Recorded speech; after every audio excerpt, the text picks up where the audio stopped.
হয়তোবা খেয়াল করেছ, তুমি হয়তোবা অনুভব করেছ, হয়তোবা উপলব্ধি করেছ, অনেক সময় ভালোবাসা নামক সম্পর্কের মধ্যে ভালোবাসা জিনিসটাই থাকে না। অনেক সময় আমরা ভালোবাসার শব্দটার অর্থটাই বুঝি না। আমরা মনে করি কোনো কিছু পাওয়ার আকাঙ্ক্ষাটাই ভালোবাসা। যেটা চাইছি সেটা পাবো, সেটা পেতে হবে, এটাই ভালোবাসা। আসলে ভালোবাসা জিনিসটা এমন নয়। কোনো কিছু হারানোর ভয়, এটাই ভালোবাসা। কারণ ভালোবাসা জিনিসটা একদিনে তৈরি হয় না। ওটা ভালো লাগা। ভালোবাসা জিনিসটা তৈরি হতে একটা নির্দিষ্ট সময় লাগে, আর সেই নির্দিষ্ট সময় থেকে ভালোবাসার জিনিসটা জন্ম হয়। ভালোবাসার জন্ম হয় না। তুমি আমাকে প্রশ্ন করতেই পারো, আমার থেকে জানতে চাইতেই পারো যে তাহলে প্রকৃত ভালোবাসার উদাহরণটা কেমন। আমি তোমাকে বলছি, এই পৃথিবীতে কোনো সন্তান চায় না যে তার বাবা মা তার থেকে হারিয়ে যাক। এটা ভালোবাসা। আবার সন্তানরা যদিও বা চেয়ে থাকে, কোনো বাবা মা এটা চায় না যে তার সন্তানটা হারিয়ে যাক। এটা ভালোবাসা। আসলে প্রকৃত ভালোবাসা হচ্ছে হারানোর ভয়। যদি কোনো ব্যক্তি, যদি কোনো মানুষ তোমাকে হারানোর ভয় না পেয়ে থাকে, তাহলে সে কখনোই তোমাকে ভালোবাসতো না। সে কখনোই তোমাকে ভালোবাসে না। যদি তুমি কাউকে ভালোবেসে থাকো আর সেও যদি তোমাকে ভালোবেসে থাকে, তাহলে তার মধ্যে একটা ভয় কাজ করবে, হারানোর ভয়। যদি সত্যি তোমাকে ভালোবেসে থাকে, সত্যিকারের ভালোবাসা তাকেও বলা যায়, যে কোনো স্বার্থ ছাড়া আপনাকে ভালোবাসবে, কোনো কারণ ছাড়াই আপনাকে মিস করবে। আপনার অসুস্থতায় সে আপনার পাশে ছায়ার মতো থাকবে। একটু দূরে গেলে অস্থির হয়ে যাবে। সময়ে অসময়ে আপনাকে পাগলের মতো খুঁজবে। আপনার খারাপ সময়ে আপনাকে বুঝবে। সত্যিকারের ভালোবাসতে কোনো কারণ লাগে না। আর যারা মন থেকে ভালোবাসে, তারা কোনো কারণ খোঁজে না। যাদের এরকম একজন আছে, সে খুবই ভাগ্যবান। জীবন নিয়ে গল্প লেখা খুব সহজ, কিন্তু গল্পের মতো করে জীবন সাজানো অনেক কঠিন। মিথ্যা ভালোবাসার অভিনয় শুধু ভালোবাসাকে অপমান করে না, একটা সুন্দর জীবনকে নষ্ট করে দেয়। কাউকে দূর থেকে ভালোবাসাই সব থেকে পবিত্র ভালোবাসা। কারণ এ ভালোবাসা কোনো রকম অপবিত্রতা থাকে না, কোনো শারীরিক চাহিদা থাকে না, শুধু নীরবে কিছু অভিমান থাকে, যা কখনো কেউ ভাঙায় না। যে সত্যিকারের ভালোবাসে, তার কাছে পৃথিবীর সবচেয়ে সুন্দর তার ভালোবাসার মানুষ। সে দেখতে যেমনই হোক না কেন, তার কাছে সেই সেরা। কাউকে অপেক্ষায় রাখাটা অনেক সহজ, কিন্তু কারোর জন্য অপেক্ষা করাটাই হলো অনেক কঠিন। কোটি টাকার হীরাকে খুঁজতে 1 টাকার মোমবাতি কাজে লাগে। সুতরাং জীবনে কাউকে কোনোদিন ছোট মনে করো না। কে কার কতটা আপন আর কে কতটা পর, সেটা মুখের কথা নয়, একমাত্র খারাপ সময় আসলেই বোঝা যায়। পরিস্থিতি মানুষকে বিক্রি করে দেয় সময়ের কাছে বাস্তবতার দামে।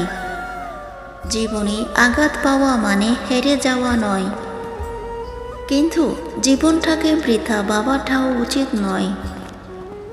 কেননা প্রকৃত জীবন তো শুরু হয় আঘাত পাওয়ার পরবর্তী সময়টাতে। সৌন্দর্য একদিন তোমায় ছেড়ে চলে যাবে, কিন্তু জ্ঞান চিরদিন তোমার সাথে থাকবে। কাউকে ক্ষমা করা সত্যি একটা মহৎ গুণ, তবে একই মানুষকে বারবার ক্ষমা করা অনেক বোকামি ছাড়া আর কিছু না। যে মানুষটা আপনার কষ্ট হচ্ছে জেনেও আপনার সাথে যোগাযোগ রাখে না, বুঝে নিতে হবে সেই মানুষটা আর আপনার সাথে সম্পর্ক রাখতে চায় না।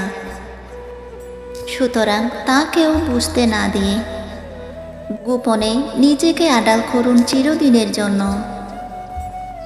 এই পৃথিবীতে কেউ কারোর জন্য ততই গুরুত্বপূর্ণ নয় যতটা গুরুত্বপূর্ণ আমরা মনে করি। আমরা মনে করি অনেকটা দূরে চলে গেলে কেউ হয়তো আমার কথা মনে রাখবে, কিন্তু সত্যি বলতে প্রয়োজন ছাড়া কেউ কারো কথা মনে রাখে না। প্রতিটি মানুষের জীবনে দুঃখ কষ্ট আছে, পার্থক্য শুধু এতটুকুই, কেউ ধৈর্য ধারণ করে, কেউ বা ধৈর্য ধরার শক্তি হারিয়ে ফেলে।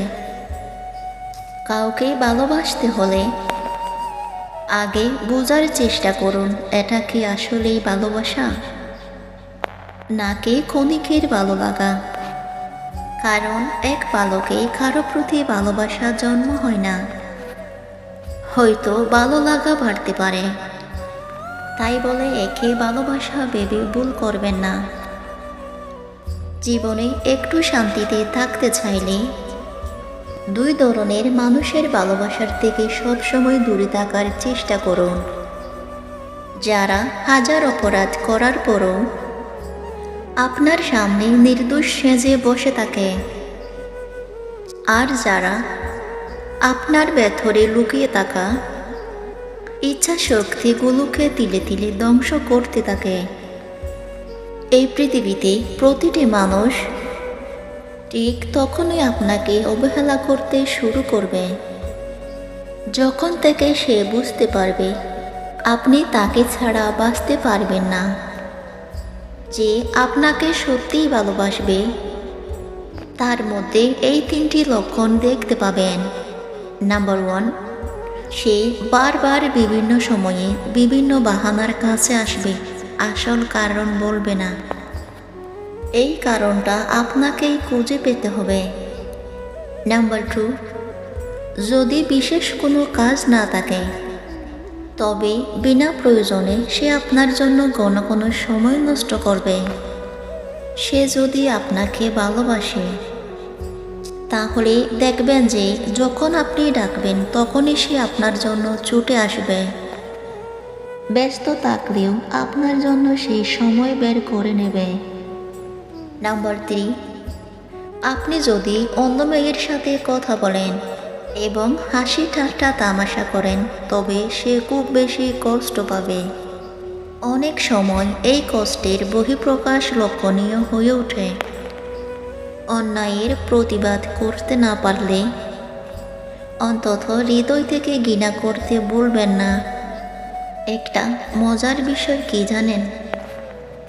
আমরা এই পৃথিবীতে বারবার তাদের কাছে সুখ খুঁজতে যাই যাদের জন্যই আমাদের জীবন থেকে সব সুখ হারিয়ে গেছে। যদি ভালোবাসা বিশেষ কিছুর উপর নির্ভর করে গড়ে ওঠে তাহলে সেই বিশেষ কিছু হারিয়ে গেলে ভালোবাসাও হারিয়ে যায়। কিন্তু যে ভালোবাসা কোনো কিছুর উপর নির্ভর করে না সেটাই চিরজীবনের জন্য থেকে যাবে। এটাকেই বলে স্বার্থহীন ভালোবাসা। শুনেছি কাউকে খুব বেশি ভালোবাসলে সে নাকি ছেড়ে চলে যায়। তাই আজ থেকে দুঃখকে ভালোবাসতে শুরু করলাম। সে তো আর পালিয়ে যেতে পারবে না। চোখের সামনে মানুষ বদলে যাচ্ছে, শুধু চেয়ে চেয়ে দেখি আর দীর্ঘশ্বাস ফেলি। নিজেকে এতটা ব্যস্ত রাখো কান্নার সুযোগই যেন না আসে। একা থাকে, নিজেকে নিজে ভালোবাসো। অন্যের উপর ভরসা করা বন্ধ করো। নিজের সুখ নিজে খুঁজে নেওয়া ভালো।